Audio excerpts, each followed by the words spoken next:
Selamat datang di channel Media Belajar Channel. Ini adalah channel kita, channel yang khusus membahas tentang info-info edukasi dan video pembelajaran. Kali ini admin akan mengupas 10 poin penting yang berubah di dalam rancangan Undang-Undang Sisdiknas yang baru.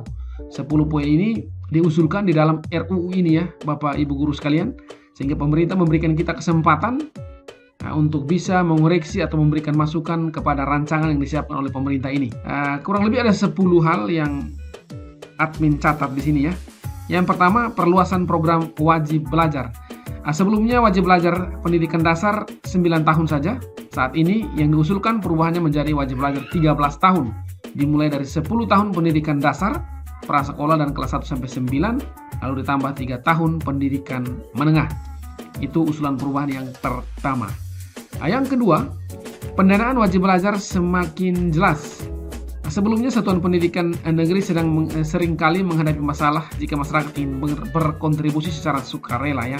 Nah sekarang pemerintah tetap mendanai penyelenggaraan wajib belajar, namun tidak menutup kemungkinan satuan pendidikan negeri bisa menerima kontribusi dari masyarakat secara sukarela tanpa paksaan dan tidak mengikat.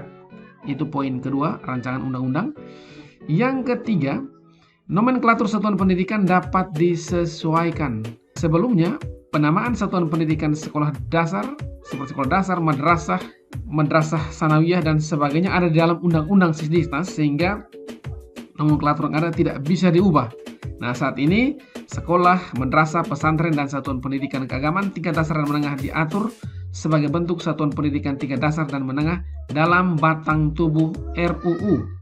Sehingga nomenklatur sekolah dasar, madrasah ibtidaiyah, sekolah menengah pertama, madrasah sanawiyah dan sebagainya menjadi contoh dalam penjelasan sehingga pemerintah dapat menyesuaikan nomenklatur tersebut jika diperlukan ya. Jadi tidak mengikat lagi. Mobilitas pelajar pesantren formal dengan satuan pendidikan lain semakin mudah. Itu yang keempat ya teman-teman ya.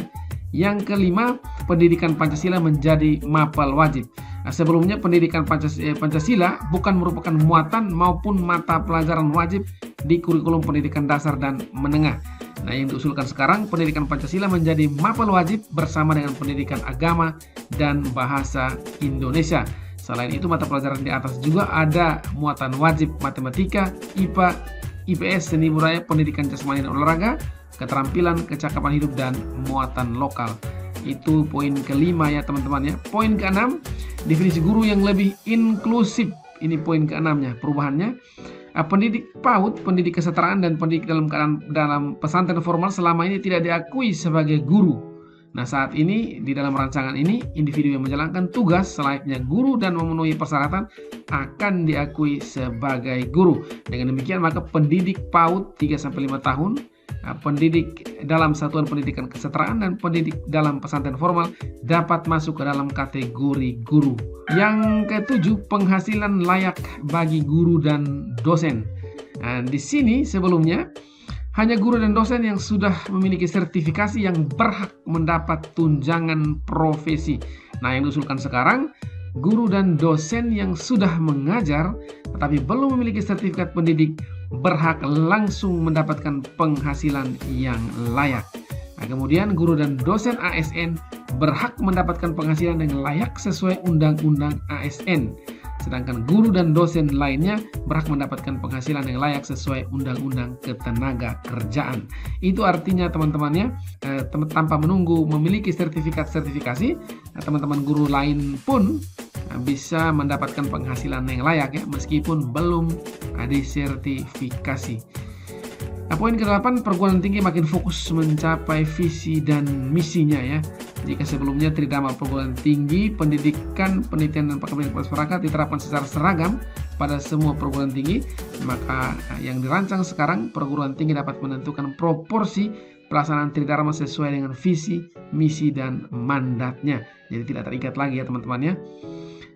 Kesembilan, penguatan otonomi perguruan tinggi. Nah, jika sebelumnya perguruan tinggi negeri memiliki tingkat otonomi berbeda-beda, yaitu satuan kerja, badan layanan umum, dan badan hukum, maka sekarang semua PTN akan berbentuk PTN berbadan hukum untuk mengakselerasi transformasi layanan dan kualitas pembelajaran. Hal ini tidak mengurangi dukungan pembiayaan dari pemerintah dan afirmasi terhadap calon mahasiswa dari keluarga tidak mampu. Nah, perubahan ke-10 yang diusulkan, standar nasional pendidikan lebih sederhana ya. Jika sebelumnya ada 8 standar, sehingga peraturan-turunannya terlalu mengikat dan cenderung bersifat administratif, saat ini yang diusulkan adalah standar nasional pendidikan disederhanakan menjadi 3 standar saja, yaitu standar input, standar proses, dan standar capaian. Demikian 10 poin pokok yang diusulkan mengalami perubahan di rancangan Undang-Undang Sisdiknas tahun 2022.